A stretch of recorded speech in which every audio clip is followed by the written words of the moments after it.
12 du Comité de l'agriculture et de l'agroalimentaire. Agriculture and Quelques rappels, la réunion de... Welcome to the Agriculture and Agri-Food Committee. I will begin with a few reminders. Today's meeting is taking place in a hybrid format pursuant to the House Order of November 25th, 2021. The proceedings will be made available via the House of Commons website. So you're aware the webcast will always show the person speaking rather than the entirety of the committee. Screenshots or taking photos of your screen is not permitted. The members of Parliament in the room, I can't watch you, but my trusty clerk will keep an eye on you that you're following the spirit of the rules from the Board of Internal Economy. So thank you to everyone. And of course, pursuant to Standing Order 108 Sub 2 and the motion adopted by the committee on Monday, January 31st, 2022, the committee is resuming its study of the agriculture and agri-food supply chain. Just before we get to our witnesses, members, I need to ask you a couple questions to consider. First of all, the adoption of the budget for the study of the environmental contribution of agriculture. You've all received it by email. It covers costs related to our meetings. Do I have agreement? I don't foresee this being an issue. Seeing no issue, we'll say that's an agreement. And we also had just a small technical glitch at our last meeting with CropLife Canada's opening remarks by Dr. Justine Taylor. To ensure that we capture these remarks on the blues, I propose the following: that the speaking notes presented by Justine Taylor, Director, Stewardship and Sustainability of CropLife Canada, be taken as read and published as an appendix to the evidence of Monday, March 28th, 2022. Again, just an administrative element where we lost connection. I don't foresee that being a problem, but can I get agreement on that? Yes. Okay, great, adopted. And finally, just a reminder that recommendations should be submitted to our analysts today for the inclusion of the first draft of our supply chain report. We would appreciate your cooperation in that domain. So I would like to welcome our witnesses for our first panel. Joining us by video conference today from Fertilizer Canada, we have Karen Pound, who serves as the President and Chief Executive Officer. We have Mr. Clyde Graham, Executive Vice President. Welcome back, Mr. Graham. Et avec Réseau Végétal Québec, Benoit Farnard, And with the Réseau Végétal Québec, Benoit Farnard, the Chief Executive Officer. Just over 5 minutes for an opening remark. I'm going to give you a little bit of leeway, and I'm going to turn the mic over to you. Merci beaucoup. Merci. Thank you. Thank you for having us today. My name is Karen Proud, and I'm the President and CEO of Fertilizer Canada. I'm joined today by my colleague, Clyde Graham, who is the Executive Vice President of the Association.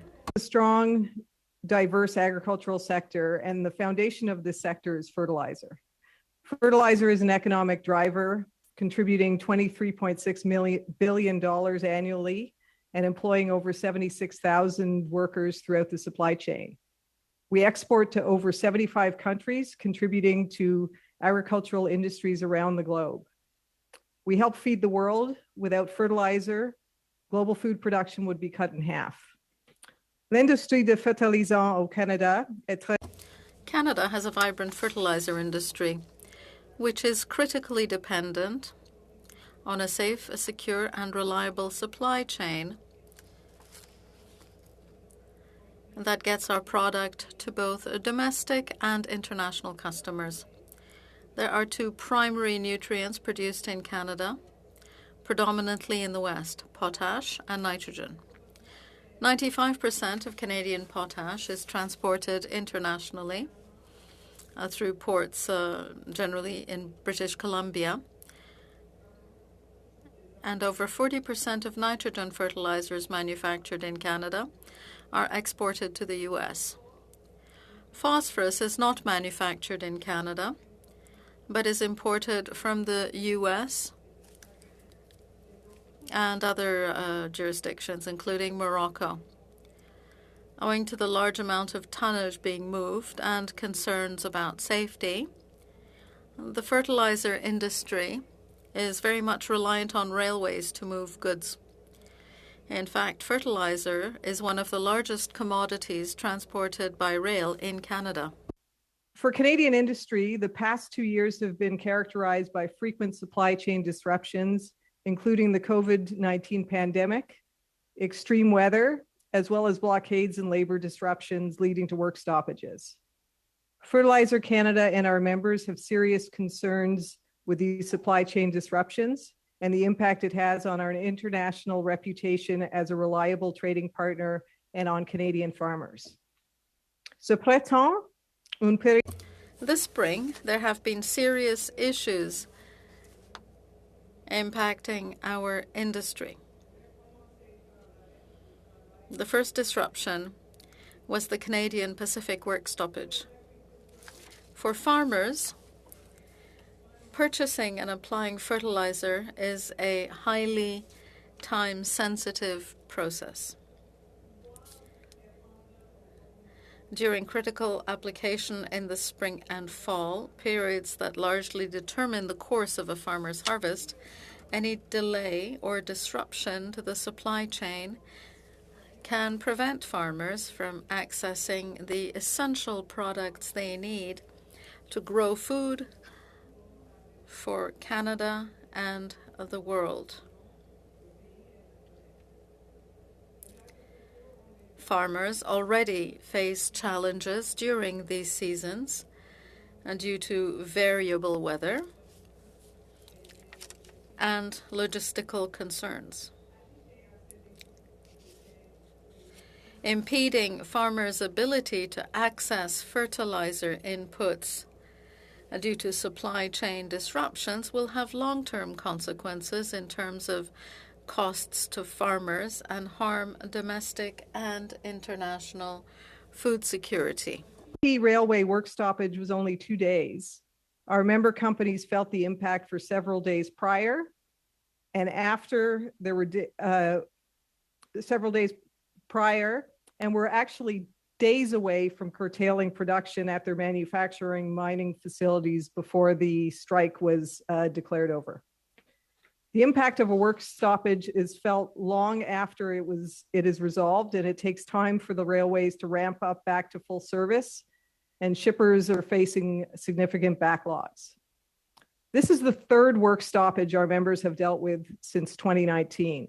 Our member companies operate in a global marketplace and need a transportation system that is not disrupted every 2 years. We are aware of several collective agreements expiring in 2022, and we cannot afford for these agreements to expire and another work stoppage to occur. The federal government needs to develop a long-term approach to fixing problems within the supply chain so that Canada can continue to be a reliable trading partner. Avant cet arrêt de travail, prior to the work stoppage, global fertilizer markets were tight because of an increased demand and a strained supply. The war in Ukraine and the sanctions placed on Russian product have further tightened supply. Fertilizer Canada supports the action of the Canadian government and is deeply concerned by the invasion of Ukraine and the impact of it on the Ukrainian people. This situation is having a negative impact on the global economy, and fertilizer is one of the commodities affected. Eastern Canada, which is highly dependent on Russian fertilizer imports, has been disproportionately affected this spring seeding season. 660,000 to 680,000 tons of nitrogen fertilizer are imported from Russia to Eastern Canada annually. This represents between 85 and 90% of the total nitrogen fertilizer used in the region. When the sanctions and tariffs were first announced, our members estimated that between 30 and 40% of the fertilizer shipments to Eastern Canada were either en route or pending shipment. Since that time, our members have worked diligently to secure product and now have approximately 70% of product in place. The fertilizer industry is committed to providing farmers in Canada and around the world with crop nutrients they need to grow food. However, we need the government's support to develop long-term approaches and a regulatory environment that would allow our member companies to remain globally competitive. Secure capital investments in Canada, and remain an industry that employs a highly skilled Canadian labor force. Thank you, Mr. Chair. I'm going to stop there, and I do apologize to your Francophone colleagues. This is my first testimony en français, and I hope my pronunciation was not too bad. No, I think it came across wonderful. And of course, we have Mr. Graham, we have yourself, and we have Mr. Farron, who are going to be available for questions. And we're going to turn it over to questions. So colleagues will certainly get 2 panels in, perhaps even a third, even if it's a little bit truncated. So I'm going to start with the Conservative Party. I presume Mr. Barlow, but I'm not in the room. But for 6 minutes, over to you. I'm going to let my colleague, Mr. Lehoux, go first. Allez-y. Merci, Monsieur le Président. Alors, bonjour. Thank you, Mr. Chairman. Thank you. Yes, Ms. Proud, it was very good. I will put my questions in French. Do you think it's important to carefully monitor all cargoes coming from Russia? You gave some figures a few moments ago. We're saying that 25 to 30% of cargoes are still underway or unsettled, if I might say. How do you see things? Thank you for the question. I will answer in English.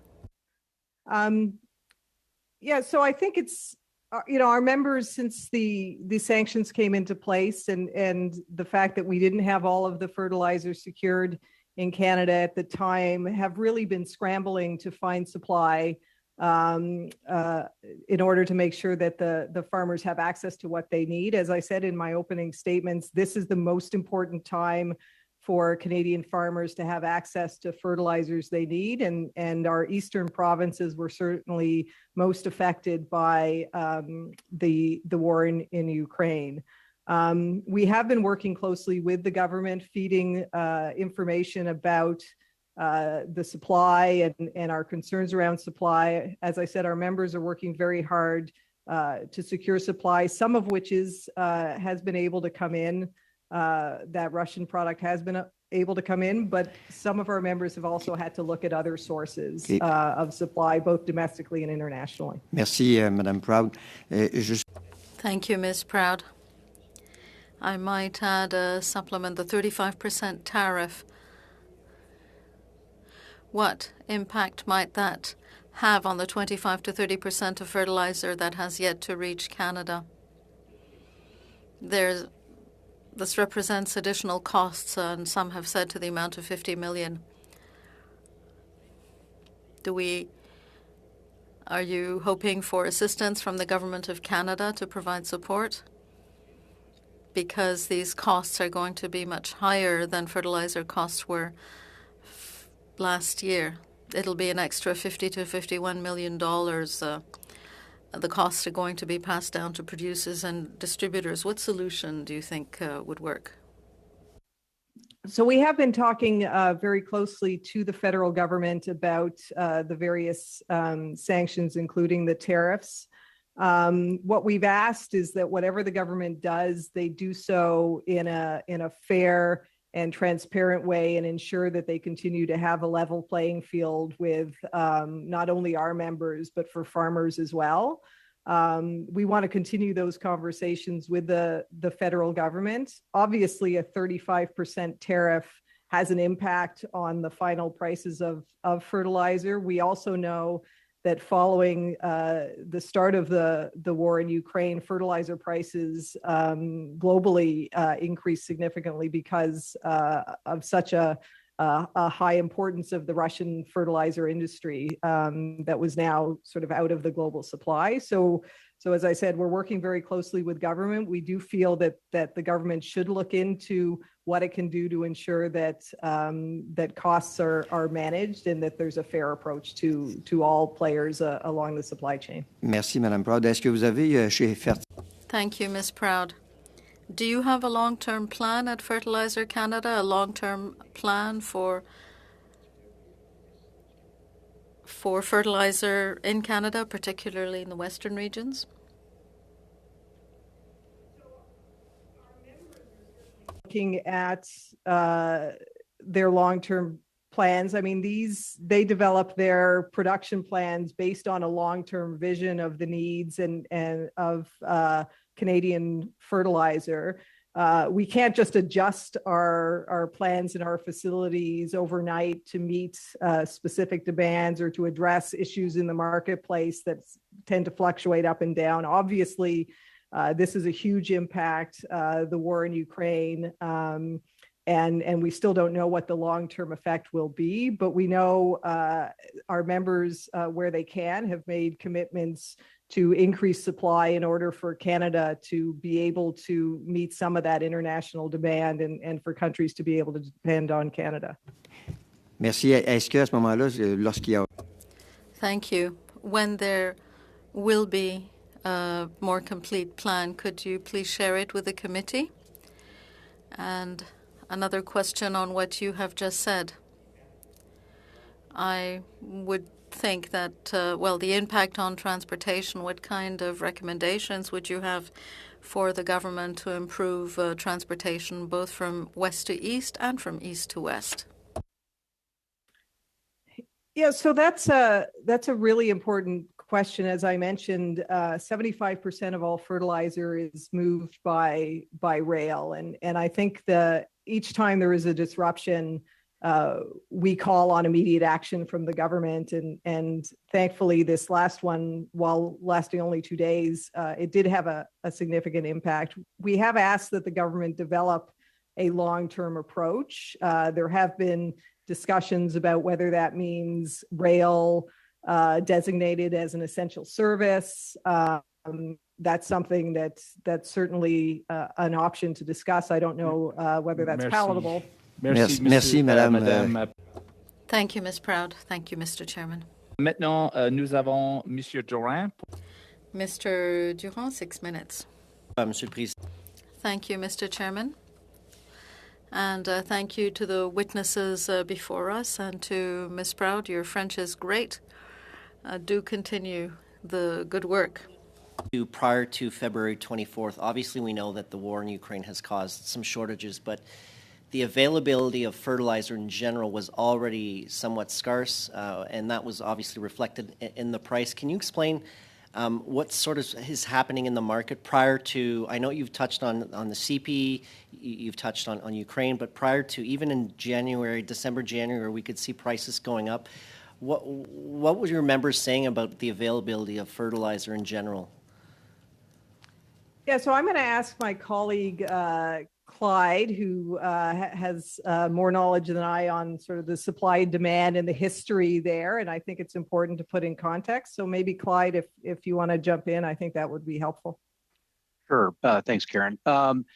Fertilizer markets are driven globally by supply and demand. And the demand comes from growers around the world who buy the products. Fundamentally, underpinning the market for a while has been a decline in global grain stocks, grains and oilseeds. The stocks of those grain products have been short for a time, and that sends an important signal to growers around the world to produce more. And the way you produce more food is you use more fertilizer. So we've had a surge in demand for fertilizer products on a global basis. And then I think, as Karen had mentioned, over the last year in particular, there have been a number of global events that have disrupted the supply. So we've had weather events in the United States, in New Orleans, and in Florida, which are both important fertilizer manufacturing areas. And we had one of our facilities in Western Canada for nitrogen that had to go down for technical reasons. China had strongly curtailed its exports of fertilizer in order to meet its own domestic demand. And even before the invasion in Russia, the Russian government had restricted exports of fertilizer. And then further, we had the high cost of natural gas in Europe had led to one of our large manufacturers in the UK stopping their production because the cost of the natural gas was just simply too high. So all these events had come together over the last 1 to 2 years to lead to a very restricted or very tight market for fertilizer, even before current events. Thanks, and I know you've expressed the complexity of how do we solve that with regards to some that's sourced through Russia, and some went somewhere else but paid a high price on the fertilizer they're importing. What do you recommend for government to do, knowing that you have some of your members that source through Russia and would be obviously impacted by that 35% tariff, and then you have other members that source through a different source, but they paid the high price? What's the have you proposed a solution? I wouldn't say that we've proposed a specific solution to the government. It is difficult as an industry association where we need to represent all of our members' interests. I think what we really want to see is that the government does take an approach that looks at making sure there is a level playing field. So not only for our members, but for farmers who in some cases may be disadvantaged because of who they would buy their fertilizer. And the government seems to be open to looking at this. We don't have a specific solution, but I think we need to have a conversation with those affected to see what the best solution might be. Thank you. And in the medium term, I know you can't just turn around and start producing at some of your manufacturing plants overnight, but are you having conversations, or your members having conversations in terms of how can they increase their output so that next year we don't find ourselves in a shortage of fertilizer? So with our potash manufacturing, we already have had one of our members very publicly come out and say that they are going to step up production for 2022, 2023. As I said, you can't just flip a switch. That means, getting the mines ready, employing people, getting the necessary operating 24 hours a day, 7 days a week. Without additional investment into the facilities, we don't have a lot of room to increase our production in Canada. And so that obviously is a much longer business decision as to whether or not these companies feel that they need to invest in Canada or invest elsewhere in order to step up that supply, based on whether the thought is that countries will be looking to more reliable sources in the future as well. Great, thank you. I've got 5 seconds left, so thank you. Thank you, Mr. Drouin and Ms. Proud. We're going to now turn to Monsieur Drouin for 6 minutes. Allez-y. Mr. Drouin, 6 minutes, please go ahead. Mr. Perron, I think you mean. Merci, monsieur. Mr. Perron. Thank you, Mr. Chairman. Thank you to our witness for being here today. Microphone, please. The speaker's microphone is not on.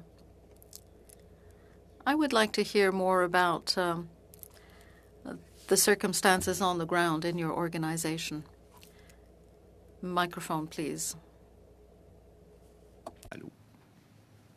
Sorry, I'm not sure if I got the whole question. Est-ce qu'on n'a pas Monsieur Farran en ligne? Is Mr. Farran not online? My question is to him. Is Mr. Farran not online? Okay, well, let's carry on then. Ms. Proud. You said that you had not yet proposed solutions to the Government of Canada. What could we do to provide some help to the industry at this time? Mr. Drouin pointed out that the problems began before the Ukrainian conflict. So it's been a difficult year. So we have to be there to support you. Would temporary financial support be useful? I think it's a very complex question as to how to address the issues. Again, I think I'll ask my colleague who has been having conversations with the government on options that we may want to consider. I don't think we've gotten to a stage where we're really recommending, but I know there's been a number of options that have been discussed, and maybe I can pass things to Clyde to talk about the conversations we've been having. Sure. So I think first of all, I think the difficulty for our members really relates to February 24th and then the sanction, particularly the 35% sanction that came in March 3rd. Before that, I think the market was operating, and I think we were not facing difficulties. But when the war started and the tariffs emerged, or the sanctions emerged, that the companies that are imported from Russia were all in various different stages and had different positions in the market. And so there's it is more complex than sort of one size fits all. And I think the government officials that we talked to understand that. I think one of the key principles that would be important, I think, is that any compensation would fully flow to any farmers who had been impacted by the sanctions and the costs. But at the same time, some of our agri-retailers have taken, or agribusinesses, our fertilizer importers, have taken some very significant losses in trying to comply and support the government sanctions and the position on Russia. Oui, bien sûr. Monsieur Ferrand, Merci. Monsieur Farrand, j'aimerais. Mr. Farrand, I'd like to hear you on this. I'm told that you are with us. Yes, my apologies for earlier. As far as we're concerned, I represent the industry on the fertilizer and the seed side. There are a number of problems. We need to make sure we have supplies at the right time of the season, at the beginning of the season. And we have to provide some nuances to the issue of tariffs and pricing. Most of the product in question had been ordered before March the 3rd. It was not yet on the way, but it had been ordered.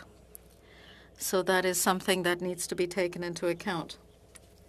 As for the tariffs, what we're seeing, unfortunately, is that Canadian producers will be penalized, at least in one part of Canada, with those tariffs, because nitrogen-containing products are going to be hit. So the problems are getting what we need in time for the start of the season and the pricing, the tariffs. So Canada might be able to help you by compensating you for what had been ordered before the date on which the sanctions began. Yes, but compensate means what? Perhaps make it possible to let the shipments through. And then considering an exception since the product had been ordered before the sanctions, there would also be a case for compensation, because even before the war in Ukraine, prices were climbing steeply, and then a 35% tariff is huge. Do you have another recommendation for the committee? Please, if there was another one you could make, what recommendation would you make? Well, I would come back to the same points. Ensuring that we get product in time for the beginning of the season, and then working with the government to find ways of dealing with the tariffs that are making production costs go up so much. I think that would be good for everybody. The tariffs are going to be very high this year. Thank you, Mr. Farrand and Mr. Perron. Mr. McGregor, 6 minutes, please go ahead. Thank you very much, Mr. Chair. Mr. Graham, I just want to pick up on the exchange that you had with Mr. Drouin, because he was asking about the increase in fertilizer prices that happened prior to the invasion. And you said that that was due to there had been reduced production, which sent a price signal or sent a signal to primary producers that they needed to plant more. And of course, they're going to have to use more fertilizer to do so. So not only has the war in Ukraine led to an interruption in fertilizer, notably Russian fertilizer, but of course Russia and Ukraine together are 30% of the world's wheat supply. And there was a story in the Globe and Mail today that said, this year's crop in Canada could be the most important one planted since the Second World War. So aside from what's going on with the price of Russian fertilizer, the fact that there is going to be a demand for a massive increase in production, especially in Canada, to pick up that slack, do you anticipate or can you provide the committee with some information on what that's going to do to fertilizer prices by itself? Okay. Yeah, well, thank you. And I think every year planting around the world is a very important thing. And I think we're starting to realize that. So it's not just 1 year, it's every year. It's critically important. But I understand what you're saying about the current situation. Just one clarification, that what I was saying was that the signal that went to growers around the world came from the fact that global stocks of grains and oilseeds were low, and that meant high prices, and they're using fertilizer to meet that demand for crops from rice to corn to wheat and barley. But obviously, if you are going to be losing significant exports from Russia and from Ukraine into the world marketplace, what would tend to happen there would be that that would put price pressure on those grains and oilseeds. And again, farmers would be trying to meet that, take advantage of those high prices and the need for those crops by maximizing their production. In Canada, a lot of decisions about this year's planting have already been taken. Farmers have their seed. Most of them thankfully have their fertilizer, particularly in the West. But there's not too much that could be done by farmers to increase production this year in Canada or in many other parts of the world. And Ms. Proud, we've got information from the federal government that shows that of our total imports of fertilizer, Russia made up 16%.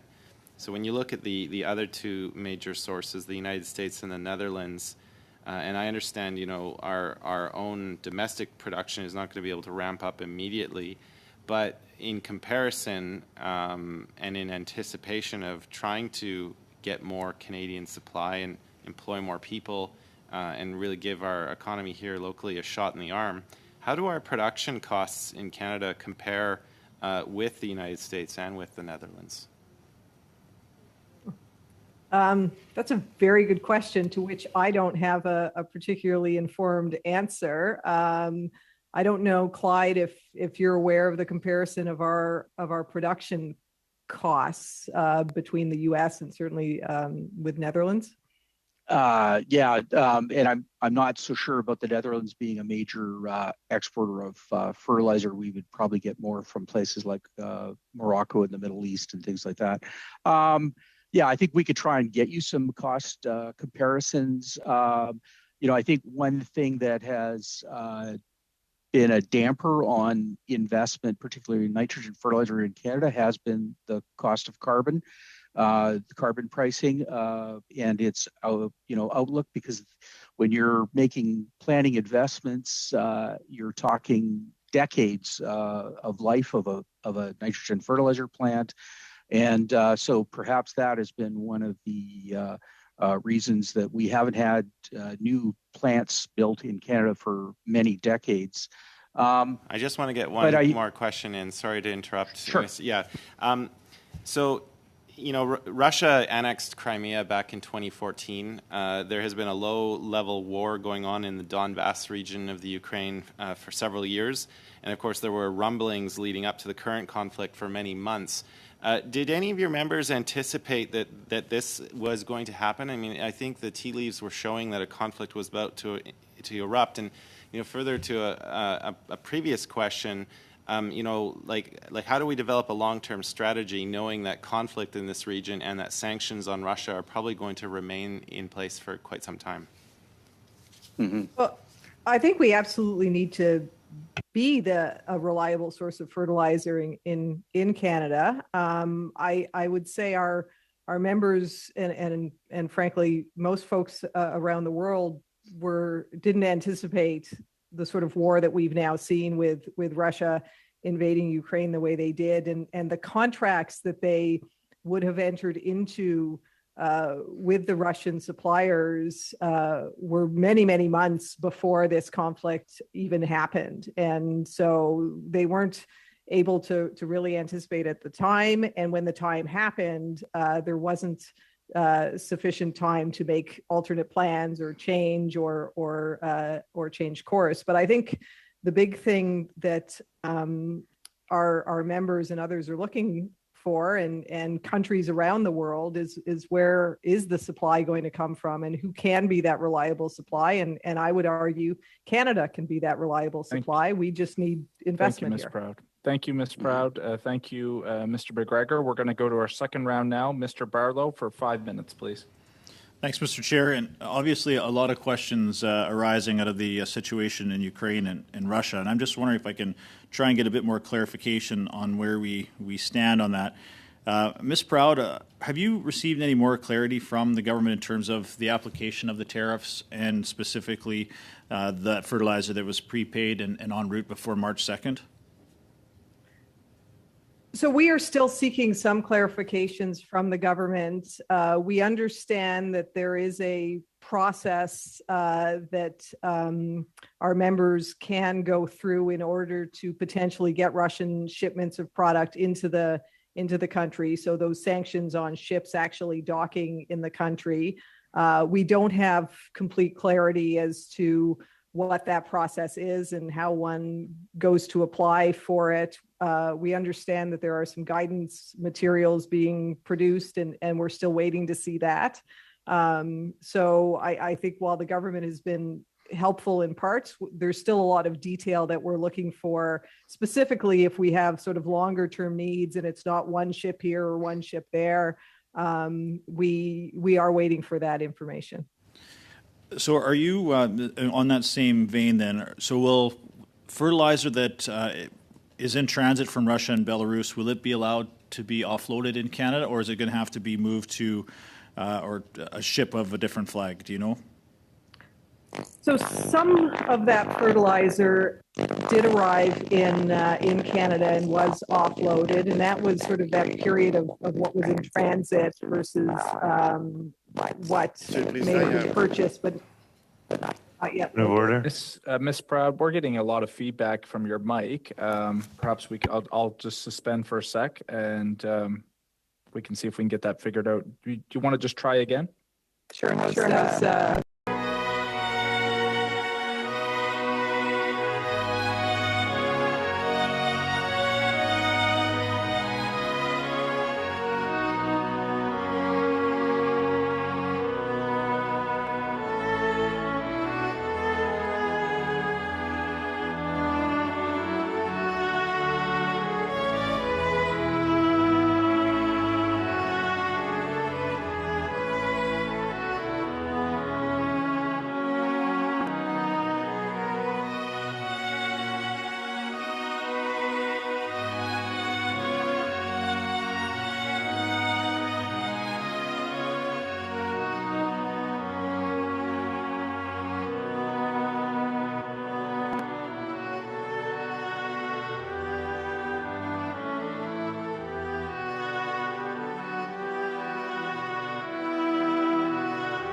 Just really quick, because I've got a couple other questions, but Ms. Proud, so ships that are en route with fertilizer from Russia and Belarus, they will be allowed to offload in Canadian ports? You were saying some have already done so?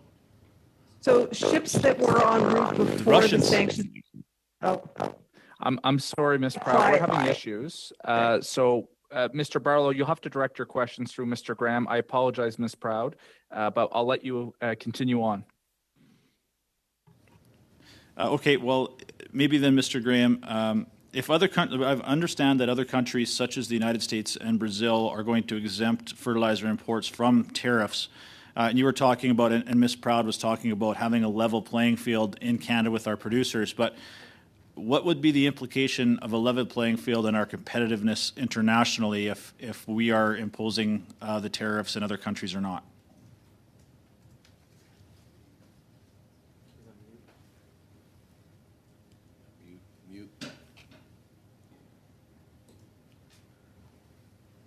You're on mute, Mr. Graham.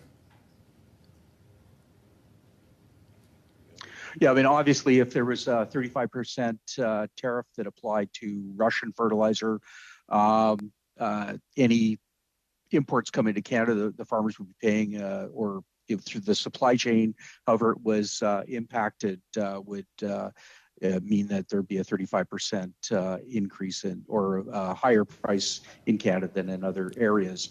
Thanks. But it would depend on, yeah. Yeah, thanks. Just one last question. So I understand that Global Affairs Canada has developed a guidance document to address some of these questions and give you some clarity. And the United States has already made public similar guidance documents. Are you aware of this document from Global Affairs Canada? And I don't know that I'm not personally, I haven't personally seen it. I don't know if it's gone through other staff to our members yet. Can you just shake your head one way or another, yes or no? No. Okay. No.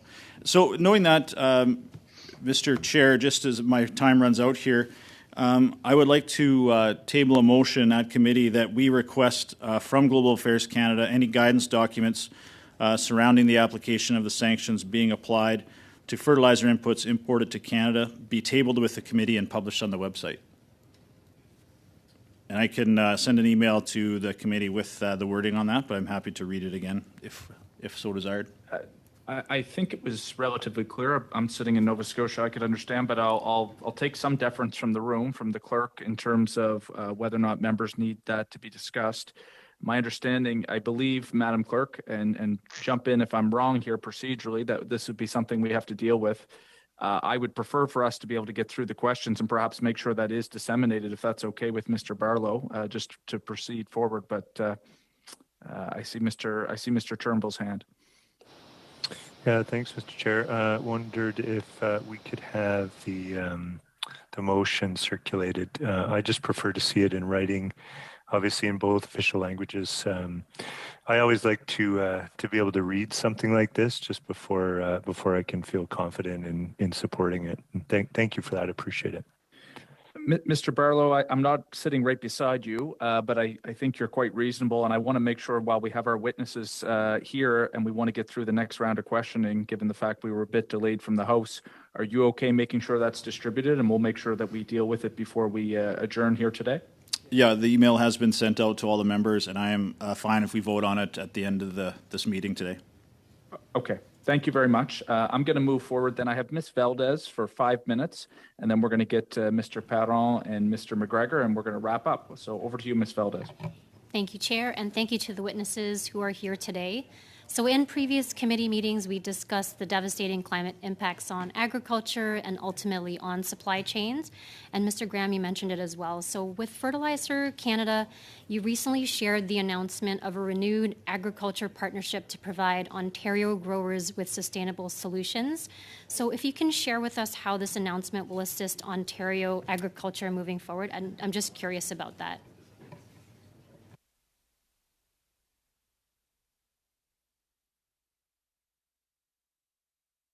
Mr. Graham, Mr. Graham, you're on mute again. Excuse me. I'm sorry. Yeah, I'm not sure I have the details on that agreement. We have a number of different agreements with provinces. I don't know if Karen, if you have the details on that.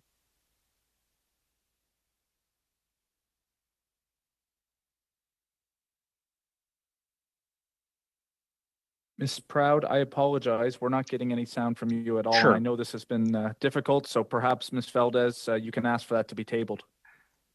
Yeah, or I'm going to ask it a different way. So essentially, it's renewing Sure. the memorandum of cooperation for the 4R Okay. Nutrient Stewardship Program, if that's kind of a Okay. refresher. Just wanting to know Yeah, how that no, would benefit. that's great. We have memorandum of understanding with a number of provinces, including Ontario, to work with them and the Departments of Agriculture, Environment, and with grower groups to advance the 4R Nutrient Stewardship Program, which has in Ontario, a lot of the work there has been to reduce phosphorus loss into Lake Erie. But of course, if farmers are using the 4Rs to improve the efficient use of fertilizer generally, that has significant benefits related to emissions of nitrous oxide and mitigating climate change. And can you share if those best practice principles will help reduce the amount of fertilizer that's required in Canada? The amount of fertilizer used in Canada tends to be based on the yields that growers are trying to achieve. So improving the efficiency of fertilizer generally tends to lead to higher yields, but not necessarily a reduction in actual fertilizer use. But what we would like to see and what we aim for is that the yields grow faster than the consumption of fertilizer. Earlier, we talked about how we want Canada to be a reliable source. So with the 4R nutrient stewardship, how does this help growers reduce like environmental impacts and potentially help with soil health? Yeah, the 4R program has gone through extensive scientific evaluation by major Canadian universities and in some case government researchers to show the benefits. Certainly we've demonstrated reductions in nitrous oxide emissions from fertilizer use, losses of phosphorus to water, and reduced leaching to groundwater. But also to show that farmers' net economic returns from RRs are very positive. And so we are seeing a growing adoption by farmers across Canada.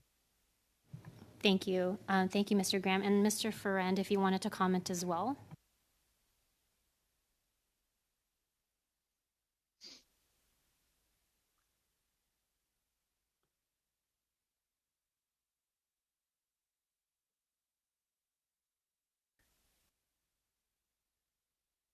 Pour les formations 4B? For 4B? Yes. In association and cooperation with Fertilizer Canada, we do provide training to people for application on the ground. We are going to draw up a new agreement that brings together agricultural producers. On the Quebec side, everything that's agro-environmental and agri-food, there are aspects that are specific to Quebec. In the coming months and weeks, we're going to bring all these various components together. Thank you so much. I think, Chair, I'm up for time as well, right? You gave us 9 seconds back, so we'll remember that in the future. Maintenant, Monsieur Parent, 2 minutes 30 secondes. Mr. Parent, 2 minutes. Thank you. Mr. Ferrand, you said that your main concern was getting product on time, and we understand that. Mr. McGregor put a very relevant question, and he said that we can expect the sanctions to last quite a long time. How can we either look to other suppliers or make sure that potential producers, local producers, can take advantage of this market that is opening up? Could we perhaps provide support to help in the development of local industry and do that quickly? Well, my answer is twofold. First of all, in Quebec products that are lacking. Well, some were ordered in October and just hadn't been sent yet or shipped yet. Some had been ordered in January. 100% of the product we needed for the year had been ordered, so they should be able to come into the country. It's only 4 to 5 weeks. We're only 4 to 5 weeks away from the beginning of the season when we'll need these products here. Now, for our individual members, we're looking at a range of options to get supply elsewhere. Clearly, we're looking at all the options. In Quebec, we do have the St. Lawrence River, so that helps for shipping. As for local supplies, well, there's no option we won't be looking at for the medium and long term, because as soon as the season is finished, we are already looking at supply for 2023. And obviously, we'll be looking at everything, including issues of price and availability, product quality, all of that. Mr. Parent, we have only 10 seconds left. I'm so sorry. Mr. McGregor is passing on his turn, so I'm going to use my discretion to give 2 minutes to the Conservative Party and 2 minutes to the Liberal Party. Mr. Epp, 2 minutes. 2 minutes, Mr. Epp. Yes, thank you. Over to you. Canada, we've got the opportunity to become, if we get things built, self-sufficient in nitrogen. We've got the feedstocks. We certainly have potassium that we can supply ourselves and others with. I'd like to focus a bit on phosphorus, both in the short term and the longer term. And my understanding is that Florida is one of our suppliers. It's waning in production. Obviously, Russia has been a supplier, and Morocco. If Russia ceases to be a supplier, my understanding is that the EU has banned some imports of phosphate from Morocco because of cadmium concerns. Where are we at with that from a cadmium perspective in the future? My understanding is that is not that serious, but I'd like the Fertilizer Canada's perspective on that. You're on mute, Mr. Graham, again, you're on mute. Very sorry about that. Canada has very stringent regulations on presence of cadmium in fertilizer. I believe that the imports of phosphate fertilizer from Morocco meet the Canadian standard, which has been well established, and great deal of confidence in it.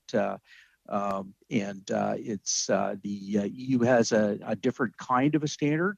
As we know, there are times when the European Union will engage in standards that are more about protectionism. Thank you. I'd like to get one more question in, if I may. Yeah. If we could, can we consider phosphate sources from our cities, from our sewage systems? I know as a vegetable producer, I've been banned from using it, but I know our grains can. Is that a potential viable source of phosphate in the future? And or do we have potential mine sources further north? The last phosphate mine in Canada closed quite a few years ago in Kapuskasing, Ontario. I'm not aware of any other sort of economically feasible deposit in Canada. So there are limitations of phosphate, like potash depends on the availability of phosphate of the deposits. Thank you, Mr. Graham. I apologize. We're going to have to leave it there, but I welcome you to send any additional information to this committee, because I think it's a warranted question. Mr. Lewis, you're going to finish us up. 2 minutes. Over to you. Thank you, Chair. Thank you to our witnesses. I appreciate this, and I wanted to maybe continue the conversation a bit more in the long term. We know that fertilizers are the largest on-farm expense for crop producers, and even prior to the conflict in Ukraine, the prices have already risen rapidly.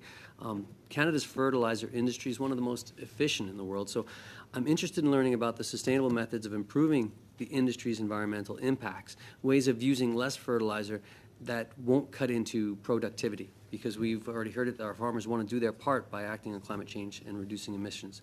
So efficient fertilizer management's integral to any program, and it can be cost-saving to farmers. And this is especially true of nitrogen, which, if used effectively, can contribute to nitrous oxide emissions, which are more powerful than carbon dioxide. So I was wondering, I looked into the nitrous oxide emission reduction protocol, which gives farmers a new way of benefiting from reducing their greenhouse gas emissions. Can you at Fertilizer Canada, either witness, explain the program and that helps our farmers with the climate-smart agriculture?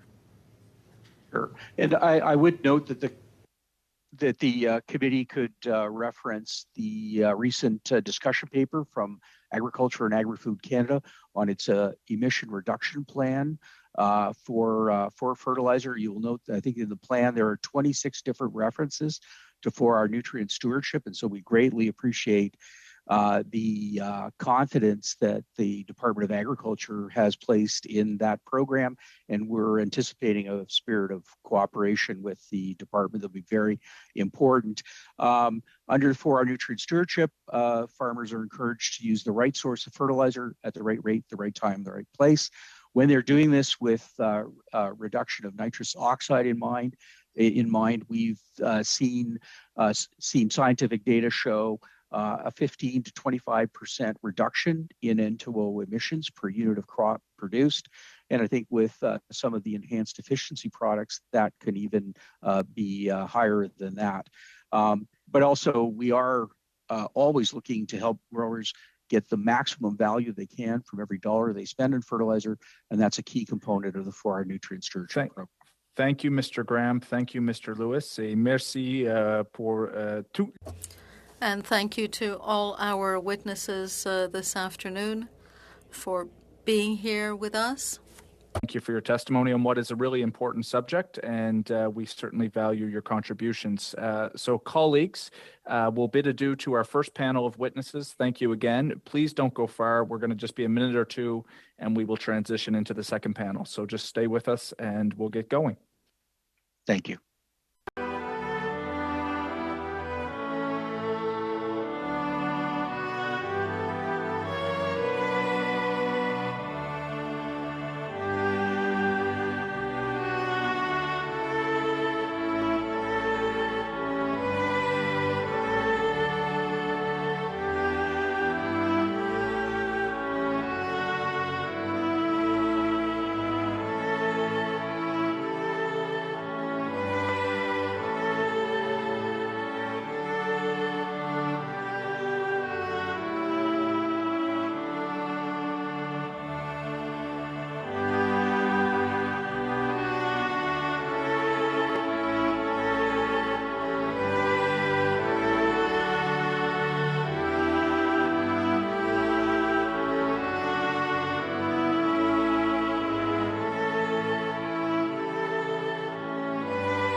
and pursuant to Standing Order 1082 and the motion adopted by the committee on Monday, January 31st, 2022, we're going to be resuming our study of the environmental contribution of agriculture. So switching it up this hour, and joining us today by video conference from the Canadian Forage and Grassland Association, we have Cedric McLeod, who serves as the Executive Director. Welcome.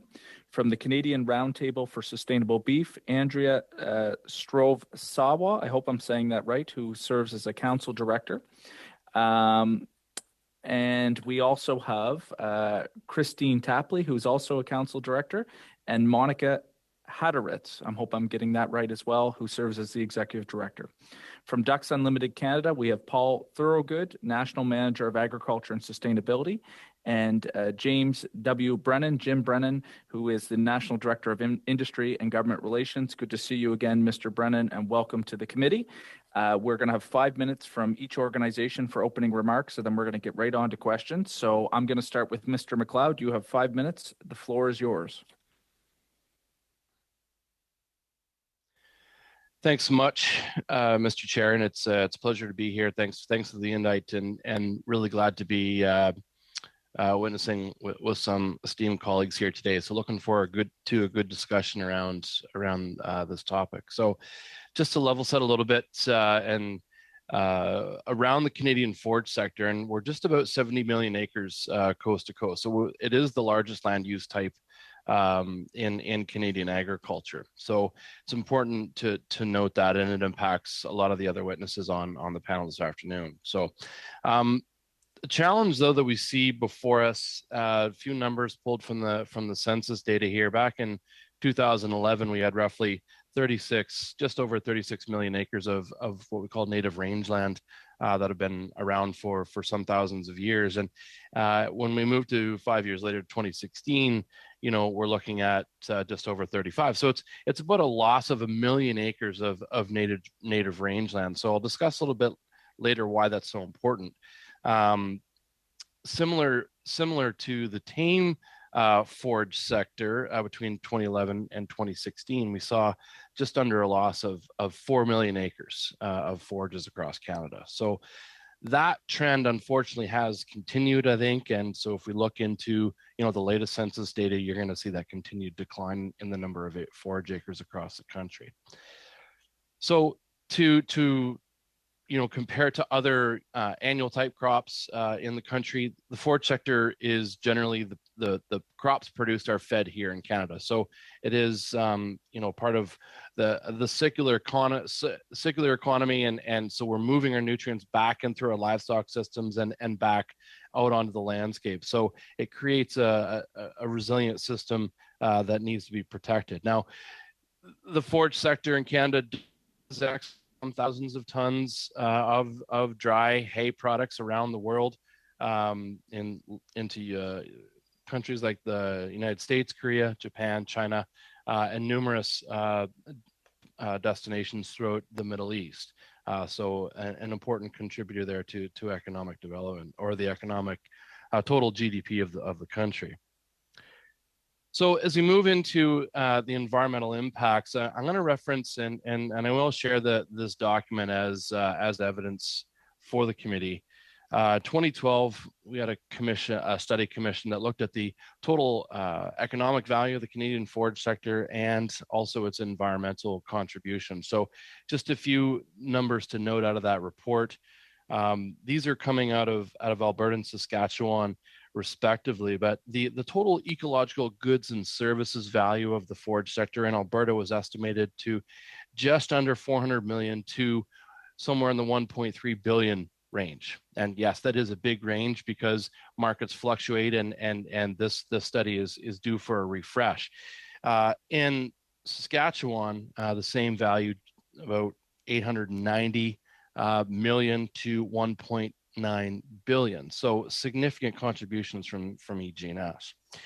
So what are those contributions? We've got carbon sequestration, which we know those 36 million acres of native rangeland out west contain billions of tons of carbon dioxide equivalents that need to be protected. And as we're seeing the conversion of those native rangelands into annual croplands, we are losing that carbon. So that's an important consideration that needs to be protected and stem that reduction.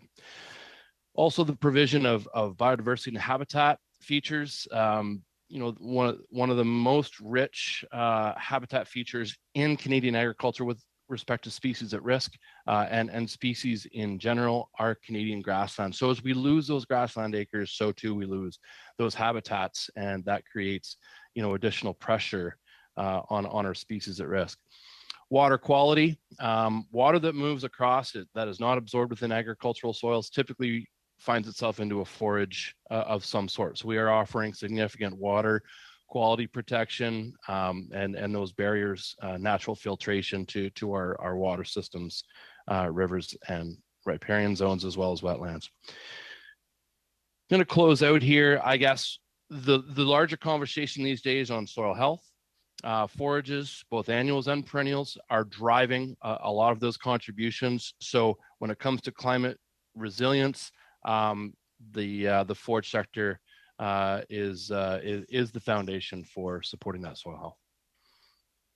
Thank you very much, Mr. McLeod. We're going to now turn to Ms. Haderitz. You have 5 minutes. Over to you. Mr. Chair, if it's okay, I'm going to hand it off to Andrea Strovisawa, who will deliver our remarks. Over to you. My apologies. Good afternoon, and thank you for the invitation to participate in the Standing Committee's study on the environmental contribution of agriculture. My name is Andrea Strovisawa, and I'm a beef producer from Taber, Alberta, and I am also a council director for the Canadian Roundtable for Sustainable Beef, or the CRSB. The CRSB is a multi-stakeholder organization focused on advancing sustainability in the Canadian beef sector. We bring together beef farmers and ranchers, processors, retail and food service companies, NGOs, food and agriculture businesses, academic institutes, and various levels of government. And we believe that collaborative, outcome-based approaches to addressing challenges and opportunities in the food system are imperative to making meaningful progress. Canada is a global leader in sustainable beef production. In 2016, Deloitte LLC completed a benchmarking study to help us understand the social, economic, and environmental performance of Canadian beef from farm to fork. The study found that Canadian beef has one of the lowest greenhouse gas footprints in the world, less than half of the world average, and accounts for just 2.4% of Canada's total greenhouse gas emissions. In addition, beef producers manage 34 million acres of grasslands, a globally endangered ecosystem with less than 20% remaining intact. Those grasslands store 1.5 billion tons of carbon and sequester the equivalent of 3.6 million cars worth of additional carbon emissions per year, and are home to over 60 species at risk. This sector has reduced its greenhouse gas intensity per kilogram of beef by 14% over the past 30 years, and has set ambitious goals for 2030. These goals include, but are not limited to, reducing greenhouse gas intensity by a further 33%, sequestering an additional 3.4 million tons of carbon per year, and maintaining the 34 million acres of grasslands in the care of beef producers.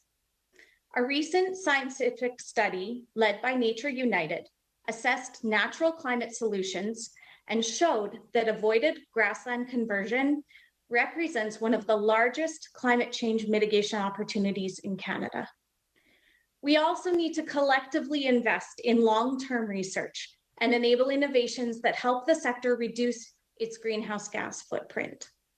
For example, Agriculture and Agri-Food Canada researchers have demonstrated that a product called 3-NOP can reduce methane emissions by up to 70 to 80% in feedlot cattle. This product has been approved for use in the European Union, Brazil, and Chile, but has not been approved for use in Canadian cattle. We need to have timely approvals and access to these types of technologies to help us achieve our goals. In 2017, the CRSB launched the first outcome-based certification program for beef sustainability in the world, and we are very proud of this achievement. The certification includes requirements for environmental management, including grasslands, tame pastures, and soil health. But the one thing that sets this program apart from other certification programs in the world is the comprehensive systems view that we take on sustainability. For example, we also include requirements around people, the community, animal health and welfare, food safety, and efficiency and innovation. The program has grown substantially in the past few years, with 17% of the cattle herd now being raised on CRSB certified farms and ranches, and 8 retail and food service companies sourcing beef through the program. A paper by Huygen Kazera in 2021 highlighted how this credible and robust program can be used as a model in other jurisdictions. Food loss and waste in Canada is a huge problem in that 58% of food is lost or wasted annually. And that means that all the resources used to grow and produce the food are also wasted. Cattle have the unique ability to combat food loss and waste by upcycling products that are not suitable for human consumption. This includes crops damaged by weather or pests, byproducts of manufacturing, and even produce that doesn't meet the retail standards for appearance. And in addition, manure produced by cattle provide a natural fertilizer for cropland. In our work, we've learned that it's important to understand the Canadian context and develop solutions through collaborative processes. The Canadian beef sector is a key partner in achieving Canada's environmental goals, and we look forward to continuing to lead the world in sustainable beef production. Thank you once again. And yeah. Thank you, Madam. Thank you, Madam Strofe-Sawa. We're going to now turn to Ducks Unlimited. I have Mr. Thorogood on my paper, but to either Mr. Brennan or Mr. Thorogood, 5 minutes, the floor is yours. Thank you, Mr. Chair. Members of Parliament, my name is Paul Thorogood, and I'm the National Manager of Agricultural Sustainability. And with me on behalf of the 100,000 supporters that we have across the country, we'd like to thank you for the opportunity to participate in this important study.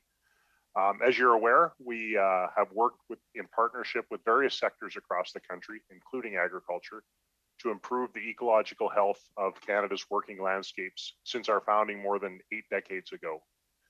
We believe that despite market pressures and global challenges, that there are solutions at hand that will enable us to meet our economic, social, and environmental goals. Furthermore, we believe that Canadian agriculture is and must continue to be a significant solution provider to these challenges. One example I'll cite is how Canadian farmers, scientists, and extension agents showed the world how to make wind erosion of our soils a part of the past through the innovation of no-till farming. As mentioned earlier, beef and dairy sectors in Canada both produce their products with less than half the global average greenhouse gas footprint. One of the things we'd like to discuss is that areas under agricultural production, like pastures, hayfields, and crops, are recognized as assets on the farm, and they generate economic livelihood for landowners. In comparison, remnant habitats, like wetlands and grasslands, are often viewed as unproductive and even liabilities, which makes them ripe for removal. This leads directly to the losses of these habitats right across our country and losing their ability to remove carbon and store it. The power of remnant habitats to help fulfill Canada's environmental goals is significantly greater than their area. For example, based on Ducks Unlimited Canada research, as well as research conducted by our partners, maintaining 4 acres of wetlands stores as much carbon as would be sequestered by no-tilling an entire quarter section of cropland on the Canadian prairies for 25 years. The environmental benefits generated by sustainable agriculture also go well beyond carbon sequestration. Ducks Unlimited Canada submits that biodiversity enhancement and recovery, water quality improvements, and water quantity management are key environmental benefits that also should be recognized. Remnant grasslands and wetlands embedded in cropland, for example, provide critical habitats for many species as well as providing improved water quantity and quality services. Agriculture to realize its full environmental and economic potential, we believe the practical and pragmatic solution is to sustainably intensify production on the landscape while ensuring that no natural areas are brought into production. Adoption of beneficial management practices like 4R nutrient management and integrated pest management are important parts of this process. We believe that 4R, in combination with retirement of marginal cropped areas within fields, could meet or possibly even exceed Canada's goal of reducing greenhouse gas emissions associated with fertilizer applications by 30% by 2030. In summary, for Canadian agriculture to optimize its contribution towards helping Canada meet its climate and biodiversity goals, we offer the following recommendations. First, Canada should re-incentivize the retirement of economically and environmentally underperforming areas within crop fields, very similar to Green Cover Canada and Permanent Cover. Similarly, we should incentivize the retirement of smaller areas within crop fields to remove them from production. Canada should develop a comprehensive soil health strategy to support the resilience and productivity of our soil resource. We should increase investments in technology transfer for high public good BMPs like 4R nutrient management, integrated pest management, and the protection and management of remnant areas.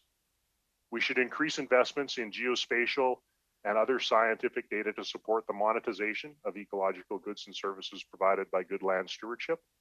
And this would include the development of ecological goods and services protocols.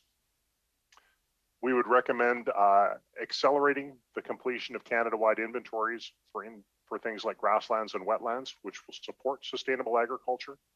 And lastly, we would suggest the development and adoption of a comprehensive land use strategy by all levels of government and stakeholders to strike a balance between urban expansion, agricultural production, and environmental protection.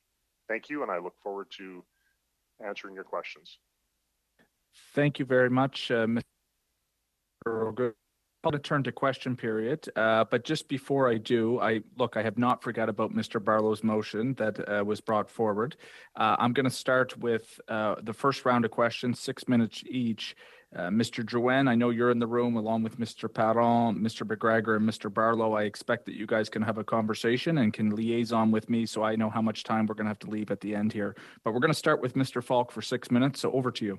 Good. Thank you, Mr. Chair. I want to thank all of our witnesses for your presentations this morning. And I would, or this afternoon, it feels like morning, but I would like to start off with the CRSB folks, and thank you for that presentation.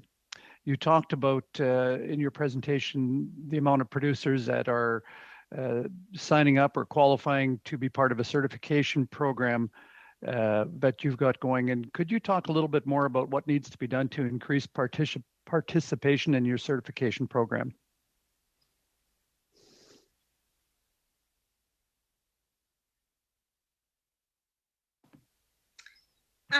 I think one of the biggest things is the cost of the producer audit is a big barrier. So we're working on ways to reduce the financial burden of the audit. And also enhancing public awareness and trust of the program is also an opportunity to increase adoption and demand. Okay, and is there a financial incentive to producers for being on the program? I can speak to that a little bit, and I might ask Monica to jump in, but I am a beef producer from Taber, and as part of Cargill is offering an incentive for, as far as the animals that go through the program and are actually processed at Cargill, they will pay a certain dollar amount per head to the rancher and to the feedlot owner, or the person that backgrounds and the person that finishes those animals. I don't know, Monica, if you have anything to add to that. I would just add that there's no financial incentive directly through the CRSB, but there is an opportunity for that to happen through supply chains, but that's not something that's required through. Right. I'm just wondering if there was actually an incentive for producers to be part of the program from Andrea had mentioned the cost of participating through the audit, and and whether there was also an incentive that would motivate people to be part of the program. So, okay, but not one that's mandated by the industry. It's okay. Is there a preference being shown by the packers or the slaughterhouses for animals that are part of the program? There is a preference, and it depends on the packing house that you use. So Cargill is offering it, and JBS is not at this point. And I don't know, Monica, if you need to add in there. Okay, no, I think you covered it. Yep. Okay. Very good. And what would be ways, in your opinion, that we could maintain Canada's grasslands? I think we need to recognize the work of the early adopters, the people that have been doing this grazing management for years and years and years, and not only maintained their grassland management, but actually improved it. And I think we need to explore tax incentives and programs that encourage keeping native grasslands intact, including market mechanisms that provide ecosystem service payments. And we need to invest in further research and understanding of land conversion across Canada. Okay, good. Thank you. You talked in your presentation about the 3-NOP product, which is available right now, I think, through veterinarian application or prescription. And there's been a request from the industry for the government to move it to certify it quicker, like many other countries have done. You mentioned the EU and Argentina and Brazil. And I think you mentioned 70% emissions reductions is a reasonable expectation, like and that would be, I believe, methane reductions, right? Yeah, in the feedlot sector. Yeah, so as we understand it, there's no clear regulatory pathway for feed additives to receive an environmental claim. Currently, those products go into an existing drug approval pathway that's really time-consuming and very costly. So the technology exists and has been proven to be safe and effective, but we can't access it. So the only pathway that companies have to date for these types of products is through a veterinary drug submission with Health Canada. So we would recommend that a feed pathway be developed that would allow the registration of these types of products by the CFIA as feeds and not as veterinary drugs. Okay, very good. Thank you for that clarification. Moving over to the Canadian Forage and Grassland Association, Mr. McLeod, you had talked about the benefit of native rangeland, and that this past year we lost 1 million acres of that. We currently still have 36 million acres of native rangeland. What would be the saturation levels for carbon sequestration in native rangeland as compared to cropland? Well, that's a great question, and you're hitting on an important component of trying to drive carbon into agricultural soils. And so we do know that over time we do reach those saturation levels, and it's really the degraded landscapes that have the best opportunity to absorb more carbon. So, to Paul's point, some of those maybe marginal cropland acres that would be best suited to perennial cover, that's where we're going to get our best bang for the buck on additional carbon storage. What we've advanced is the idea of making sure that we're protecting those and avoiding the conversion of those rangelands to annual cropland and losing that carbon through that process. And we built the Canada Grasslands Protocol that helps to quantify that and offers carbon offset opportunities through the voluntary market to avoid the conversion of those grasslands. Thank you, Mr. McLeod. I apologize, Mr. Falk. We're at time, but thank you for your 6 minutes. We're going to go to Miss Taylor Roy now for 6 minutes. Over to you. Thank you very much, Mr. Chair, and thank you to all three witnesses. I found it very interesting and really a lot of hope about the future using our agricultural lands to sequester carbon and to help us with the environmental challenges we're facing. I did want to start with Ducks Unlimited. The work you're doing is great in trying to save wetlands and other marshlands. And I grew up in the Holland Marsh area, Bradford, West Gwillimbury, where there's lots and lots of marshlands. And I'm just wondering, a lot of this falls under provincial jurisdiction. And just recently, there was a highway's been approved by the Ontario government that goes through some very significant wetlands and farmlands connecting Highway 400 and the 404. Much of this is in the provincial jurisdiction where we cannot really intervene. And what would you, or how do you think we can address the need to maintain these wetlands and show the value of them when there are proposals to build highways through these very sensitive and valuable areas? Well, thank you for the question. I'm going to hand it over to my colleague, Jim Brennan, who is an Ontarian rather than the Saskatchewan farm boy answering your question. Great. Thank you. Sure. Thanks for your question. I know that area very well. I used to live in Barrie, Ontario. So, you know, the challenge with protecting wetlands, of course, is to know where they are, to classify them, and to afford some degree of protection. And you're absolutely right that, you know, land management, you know, falls under the provincial area of jurisdiction. So we end up straddling through our policy work, federal and provincial acts, regulations, and policies, and so on. So really the most effective thing to do would be to have comprehensive policies in place to protect wetlands. And Ontario does have a policy to protect provincially significant wetlands, which is about 1/3 of the province. But that, of course, leaves the remaining 2/3 of the wetlands in the province relatively unprotected.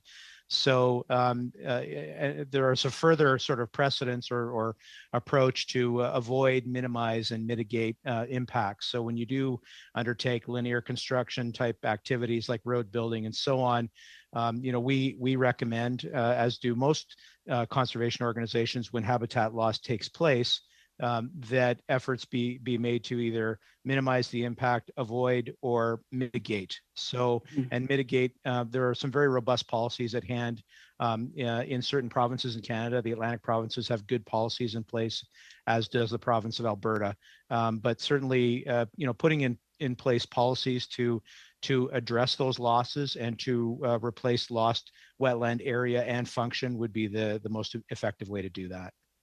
Great. And just to follow up on that, do you feel like the value of these wetlands is adequately enumerated when people are looking at these? Because I know with things like flood mitigation, even that wetlands have these kind of studies are being done that the full value of the wetlands is actually being taken into account. We certainly have learned more about the values of wetlands over time, but I think the short answer to your question is that more work definitely needs to be done. You know, there are you know, economic values associated with carbon capture, with water retention, all ecological service values associated with wetlands.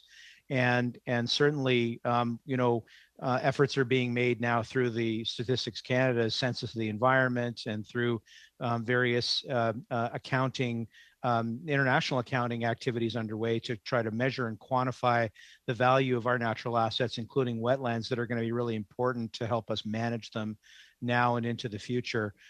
Because of course, when you're taking natural cover off the land, there are, as you allude to, there are costs associated with doing that. And when you do remove those assets, you invariably have to pay for them through, you know, man-made or built infrastructure replacement solutions. Or what our preference is aside from leaving the natural cover in place, it's to mitigate or replicate those services so that there's a no net loss type situation in hand. Great, thank you. Ms. Taylor-Roy, you've gone on mute. Thank you very much, Mr. Chair. And for Mr. McLeod, I was just wondering about the decrease in the rangeland and especially in the tamed lands, the forage lands that we've seen. And I can only imagine that it's continuing to go in the same direction.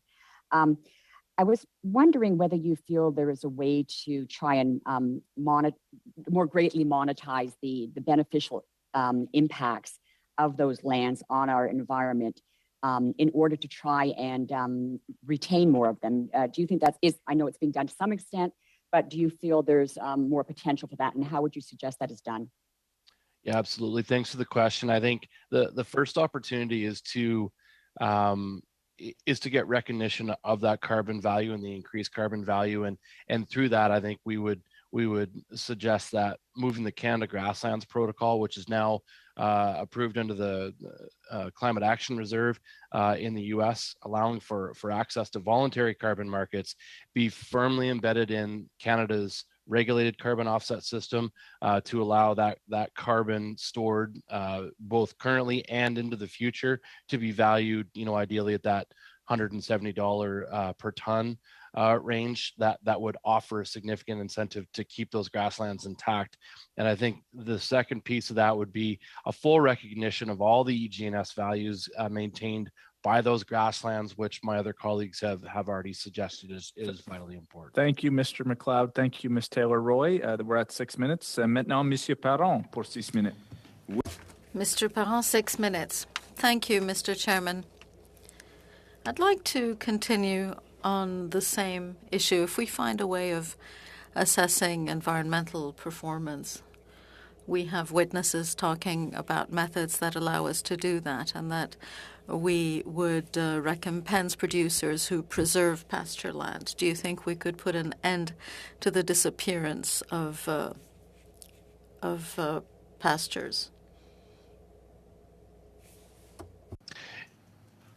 Yeah, so I assume that was to me. Yes, thanks for the question. I think it's a bit of a complex conversation and challenge to be had, and I think it links to what the folks from CRSB have brought forward in the importance of maintaining a functional beef herd, which really dominates the use of our grasslands across Canada. And so I am a beef producer myself and heavily involved with the beef sector here in the Maritimes. And one thing we've advanced here is to have good forage insurance systems that allow us, to compete head to head with our annual crop neighbors who have really solid protections around crop insurance. And the other one is cattle price insurance that will help to backstop the profitability of the beef sector, which keeps cows on the landscape and keeps those grasslands intact. Monsieur McLeod. Mr. McLeod, if land is being transferred to other uses at the moment, it's because it's more profitable for producers to do that. So if we were to compensate producers for conserving the land, wouldn't that make a difference?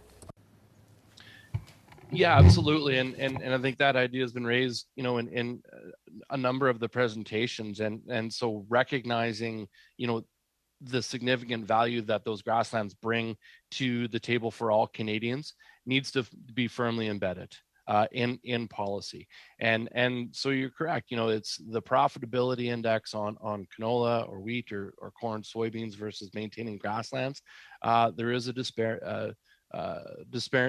discrepancy there, and so that needs to be addressed. So the financial incentive to cover that gap and recognize those EG&S values that grasslands are bringing for all Canadians would be an essential contribution for sure. Monsieur Thorogood, rapidement. Mr. Thorogood, on the same issue very quickly. The residual lands, wetlands, we could apply the same principles, where the same principles could apply. Thank you for the question. And absolutely, yeah, that was one of our points, was about the idea of getting the data to monetize the values that those lands do produce, because right now they're effectively being produced at no charge from the agriculture sector and other landowners. So we're pretty strongly convinced that if there was a monetary signal to protect habitat on your land and produce those environmental values, that much like farmers and ranchers produce grain and beef and that sort of thing, they would also produce those environmental values. Madame Stroé-Savoie, j'espère. Ms. Stroé-Savoie, I hope I've said your name properly. On the same principle, you said in your statement and in answer to a question that we need to recognize the use of the land, that the land as it was used in the past. So we need to encourage people who have shown stewardship and have been careful. I believe this is something that you would like to see. Yes, thank you. Yes, like I said before, recognizing the work of the people that have come before. We've been grazing grassland for 35 years and have seen an increase of 3,862% on our stock days per acre and an organic matter increase of over 6%. And so those things are quantifiable, but there's no reward for them. And myself, we're surrounded by cultivated land. I have 4 quarters that are surround my land right now that have been cultivated in the last 5 years. And so it's hard for us to compete grassland wise with very high value crops such as pumpkins and onions, and those are all very necessary, but it makes it really hard to justify the grassland when you're surrounded by very high value crops that are getting very high return. And so monetizing that would be very beneficial, and monetizing the carbon that we actually are sequestering and holding within our grasslands is very important. Bien, merci beaucoup. Thank you very much. And this would also avoid land conversion. You spoke about the methane reducing product that hasn't been approved in Canada. If you would have one recommendation to make to the committee, what would it be?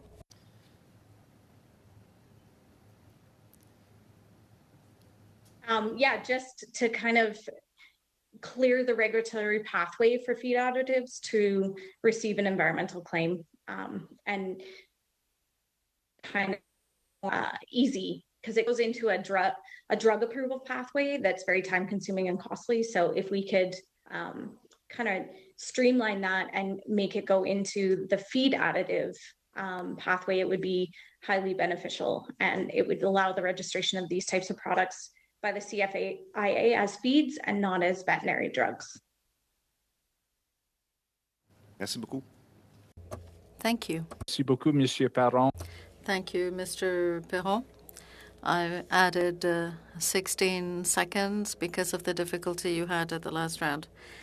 Thank you, Mrs. Struvsewa. Mr. McGregor, 6 minutes. Thank you very much, Mr. Chair, and really thank you to all of our witnesses for helping guide our committee through this study. Mr. McLeod, I'd like to start with you. Australia, by June of this year, is going to initiate a National Soil Strategy Action Plan, which is going to commit the country to a 20-year course. That strategy is going to involve increased soil advocacy and extension services. They're going to try and improve soil monitoring and data sharing. They want to increase investment in soil research and development. They want to improve the communication and collaboration between researchers, landholders, industry, government, First Nations peoples, and educators. They want to give greater support to land managers to change practice to improve soil health. And they also want to increase focus on education, training, and accreditation career paths for soil professionals. First of all, your reaction to what Australia is doing, because they have a federal system like we do. They have their national government in Canberra, and they have state governments. And do you think that's an example that Canada could do well by following? Thanks for the question, and the answer is a resounding yes. As a soil scientist by training and education, I fully support all of those initiatives being undertaken by the government in Australia. And I think what we've seen in Canada over the last year or so, or I should say that back up a little bit, a couple of years with the Living Labs initiative that's been rolled out by Agriculture and Agri-Food Canada, and a more clear linkage between the grower community and Ag Canada researchers, and a focus on extension and BMP adoption. I think we've started down that path. The other piece that I would mention is the new On-Farm Climate Action Fund that has been announced. You know, strong support for that, where we put dollars in the hands of growers to advance the kind of practices that Andrea and her farm team, you know, have been doing for 35 years, taking that example and supporting others to adopt those BMPs. And part of that program is, you know, focused on producer education and outreach to educate on BMPs. So yes, let's keep that going. Okay, thank you very much. I'll turn to the Canadian Roundtable for Sustainable Beef. I was very lucky in the summer of 2020 to be invited by the cattlemen in British Columbia to tour 2 ranches in the southern Okanagan that had won sustainability awards for their pioneering rotational grazing methods. And it was really amazing. You know, I was touring the actual grasslands that they were managing, and they were showing me the real differences between lands that had been intentionally rotationally grazed upon by their stock and others that hadn't, and just that very symbiotic relationship that exists between plants and animals. I mean, the reason the prairies were such an amazing place is because you used to have herds of bison, and that relationship is incredibly important. But there is a difference in how cattle management practices are in Canada, and I'm just wondering, in order to encourage those best practices, like what more would you like to see the federal government do? If you can, I know you've touched on this, but if you want to take some time to expand on that a bit more. Yes, thank you for your question, and I love that you got to go and see some grazing. That's wonderful. I think the research that needs to be funded is the research that helps us better understand land conversion, and a balanced research portfolio that supports both industry emissions, but also carbon sequestration and the value of that. And I think investment in technology transfer is also very important, because in the end, that research needs to be delivered to us as producers on the ground, and we need to be able to use that, if that helps make sense. And do you also, just on the earlier question I asked to Mr. McLeod about, you know, following Australia's example, do you see value in Canada trying to adopt a national soil strategy? Yes, absolutely, unequivocally, yes, for sure. Absolutely. Well, thank you for that. I think Australia has been shown to be a leader in measurement of carbon sequestration and soil health. And I think ultimately we need to, it is the health of the soil is kind of where the rubber meets the road, so to speak. And if we don't have healthy soils, we can't produce any type of crop. And so that's really those foundations of soil health and the soil health principles is absolutely where we need to go. Thank you. And final question to Mr. McLeod. What do you think we can do? Like, what's the public's role in conserving our grassland ecosystems, and what do you think we can recommend to the government to encourage that? Yeah. So, thanks again for the question. We're seeing additional investments in opportunities to secure those lands through conservation easements or other mechanisms. We're seeing the encouragement of private industry coming in to invest in similar mechanisms for securement. Some of the programs that have been mentioned, Paul had mentioned the green cover program and some encouragement for reestablishment and maintenance of those grasslands, all key project ideas. And I think the public recognition and supporting the awareness of the Canadian public on the role that grasslands play and the real treasure that farmers and ranchers who stewards these lands are protecting. I really don't think there's a general recognition of that. We could have. Thank you, Mr. McLeod. Thank you, Mr. McGregor. We're glad we're able to get that on the record. Look, I'm going to go back to Mr. Barlow's motion. My understanding is that unless there's any concerns, we can pass that right now. Yeah, it sounds like thanks, Mr. Chair. It sounds like we have unanimous support amongst the committee, and we can. I'm happy to just move ahead with it. Perfect. Yeah. Look, we don't need a recorded division, is my understanding, so we'll move forward on that basis. Colleagues, we're getting close to time here because some of the delays. Here's how we're going to do it. I'm going to take 10 more minutes. 3 minutes to the Conservatives, 3 minutes to the Liberals, 2 minutes for the NDP in block, and I'm going to use my discretion, and that's how we're going to close. So, Mr. Barlow, I think I'm over to you. 3 minutes, please. Thanks, Mr. Chair. And it's great to see some of the stars of the Guardians of the Grassland documentary with us today. Christine, good to see you. I know you haven't had a chance to speak, but very proud of that documentary that was filmed in my riding, and I would encourage anybody on the committee to take a moment to watch that if you have not done so. But I wanted to go back to, part of the idea of this study is to identify definitive things that we can do to highlight what agriculture has done and is doing, and certainly things that we can do to improve. And the 3NOP program or the product seems like a no-brainer. And I just want to go back to that really quickly. And what is, to have the EU have this approved, and the EU is usually very risk averse and doesn't like to use any of these types of products, for them to have it approved before us, and I understand this could be 2 or 3 years yet till it's approved for use in Canada. Maybe, Andrea, can you tell me why it's been assessed as a veterinary medicine and not a feed additive in Canada? What was the reasoning it went that pathway?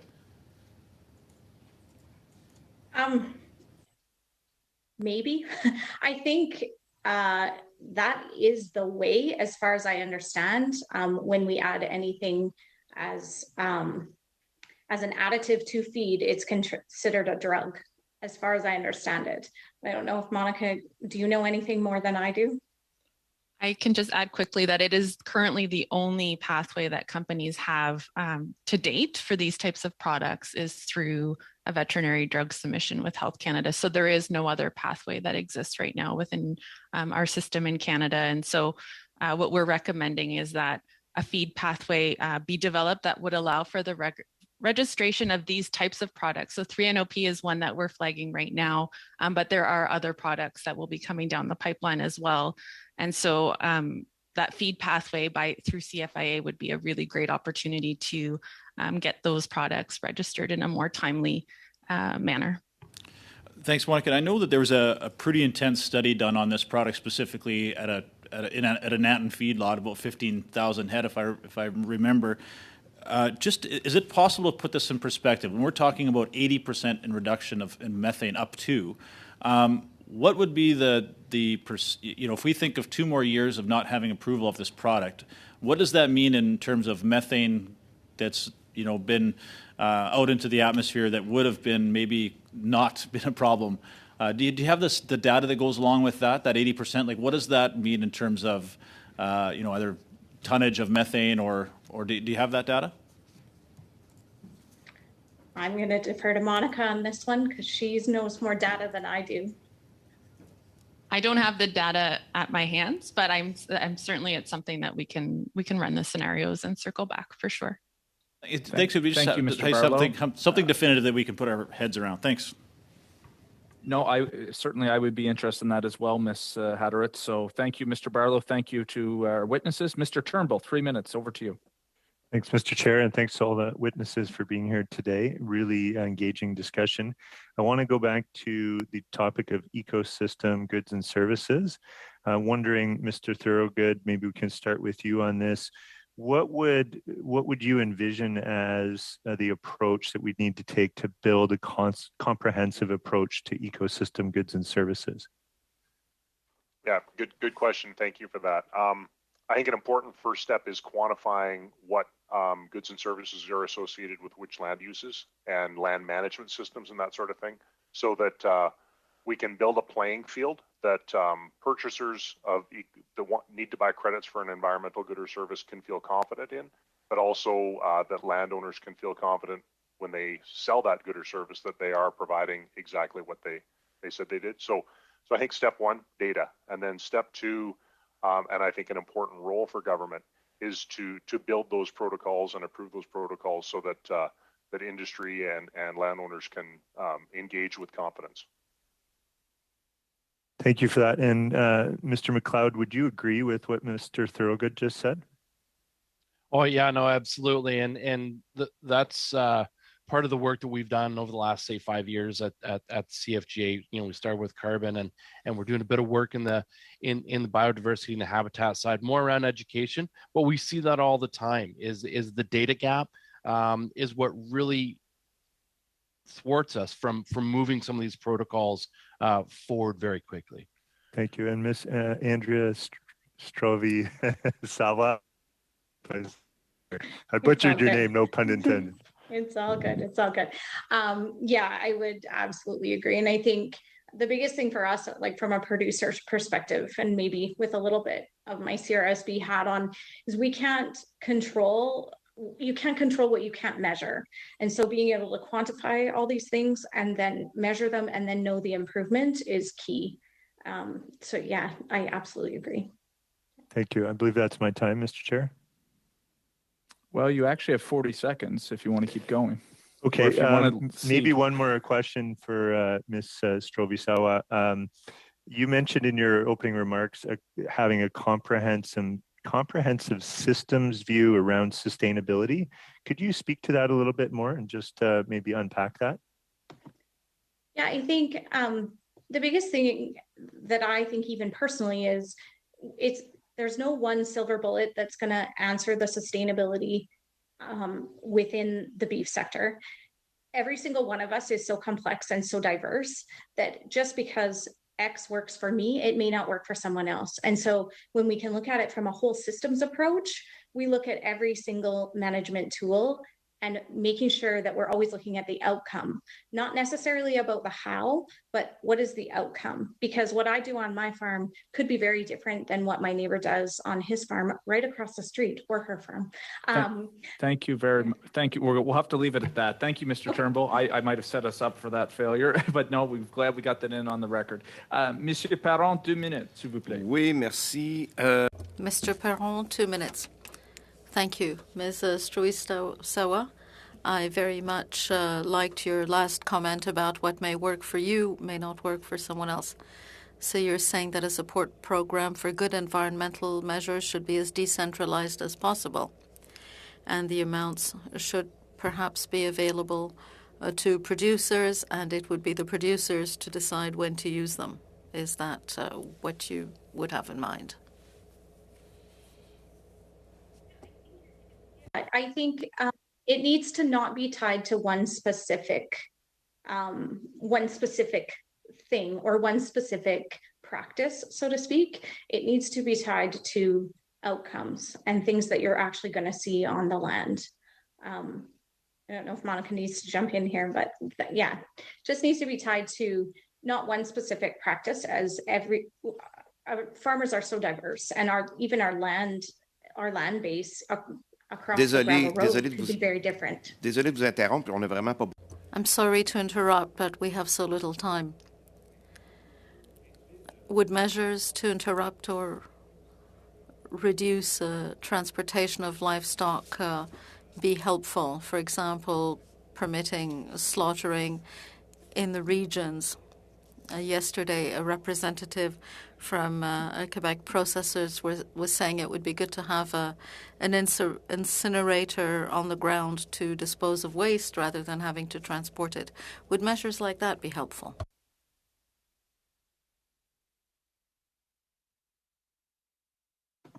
I assume that was directed towards me. Yes, I think waste is a concern. I think that most of us on our farms are dealing with that in very different ways. And it may be that would be something that would work for someone, not necessarily for myself, but it would work. I know we use our feedlot as an upcycler, and we produce thousands of tons of compost from our feedlot, but yeah. Merci. Thank you. Thank you to you both. Mr. McGregor, your close it out. Thank you, Chair. For the 2 minutes I've got, I'll turn it to Mr. McLeod. Mr. McLeod, during your opening statement, you posted some impressive figures for Alberta and Saskatchewan on the value of the ecological services that their grasslands and forage space provide. I guess what I'm just wondering is, I think those ranges are there because we don't yet have enough data. We've heard this from many witnesses that there is a data gap, and that's certainly an area where the federal government can step in. But do you have a sense of how much more capacity we have? Like what increased value those ecological services could be if we really implemented some of these amazing measures that you've been referencing to the committee? Yeah, so I think it's hard to estimate, A, what the volume of those benefits would be, and B, what the value is, because we don't have a defined market mechanism to help us assign value to that. Outside of carbon, we have seen, the price on carbon, and that is probably one of the easiest EG&S values to quantify, although not easy, probably the easiest in the bunch. What I would suggest is what we can do in Canada is to be better at collaborating. And I think too often research is done, a little bit too vertical. It needs to be more horizontal, and we need to learn to share data sets more effectively because we are much more powerful together.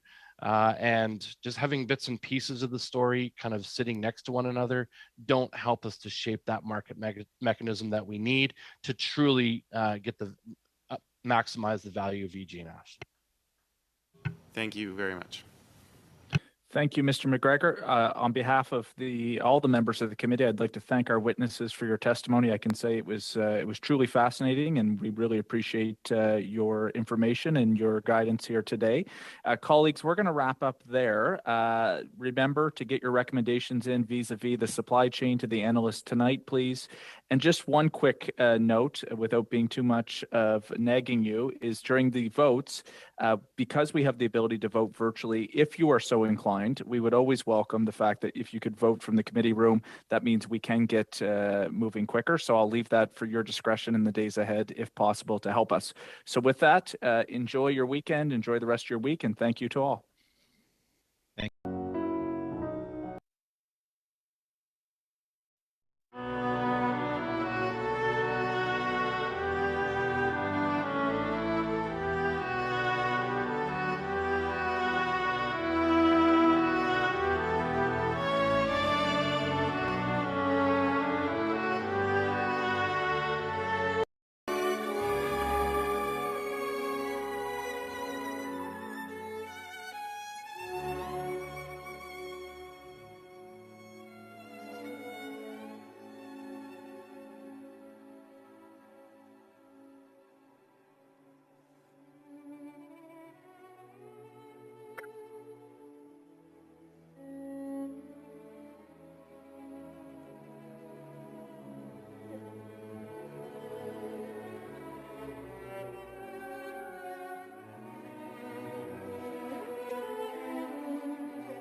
Thank you.